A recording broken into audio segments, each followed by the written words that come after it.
Mr Farage, 5 minutes. Thank you. Good morning. Well, I have tried for 20 years to do myself out of this job, and I thought I'd succeeded. Little did I realise what the UK political class would do. So the morning message is I'm coming back. In fact, lots and lots of us are coming back, because Mr Verhofstadt is right. Yes, I said that. First time ever. You're quite right. The Brexit Party will sweep the board in these elections, and there is only one way it can be stopped, and that is if the governing party of Mrs May and the opposition of Mr Corbyn come together and agree to a permanent customs union and indeed effectively membership of the single market.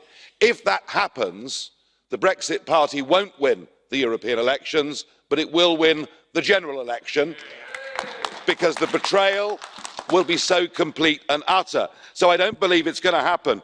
And as 15 years as a joint or sole president of a group, I have been to dozens of European summits, and again I've seen conflict between nation states and the European institutions, whether it was the Austrians or the Irish or the Hungarians or indeed the Greeks.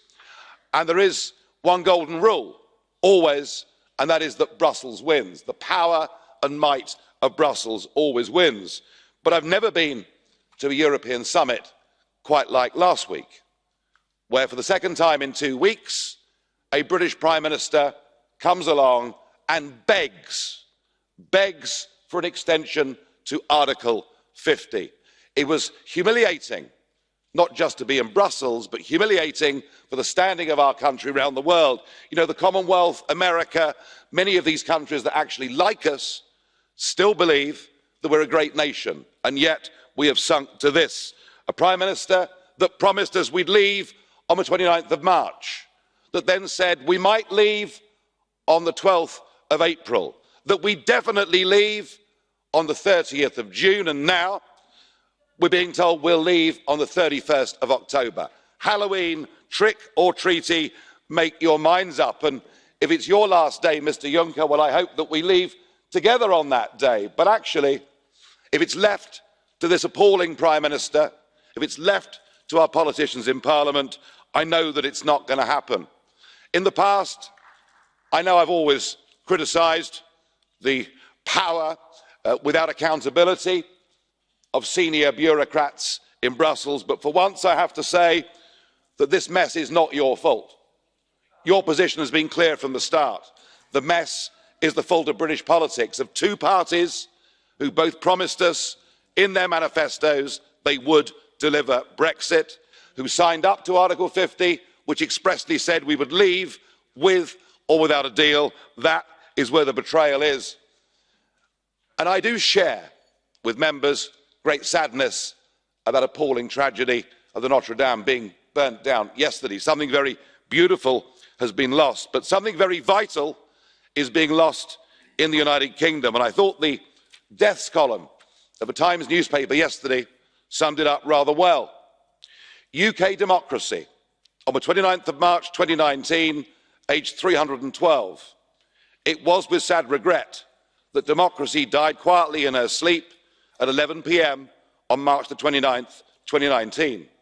The cause of death was foul play, and the culprits have yet to be brought to justice. Democracy campaigned for the rule of law, human rights, and always favoured the majority in her decisions. She will be sorely missed. God have mercy on our soul. What is happening in British politics beginning on May the 23rd isn't now just about Brexit, isn't now just about us leaving the European Union. It's about what kind of country we are. We have the oldest, longest serving continuous parliament in the world, the mother of parliaments. We have fought and given much for that principle of nation-state democracy, not just for us, but for our friends in Europe too. I sense amongst some in my country disillusionment, but in others I sense a burning anger. Not one to put on yellow vests and protest, but one that says we need a peaceful political revolution in our country. We need to sweep away the two-party system that has let us down so badly, and I think you're all going to be very, very surprised by what happens on May the 23rd. It will be a new future for British democracy, and goodness me, it's needed.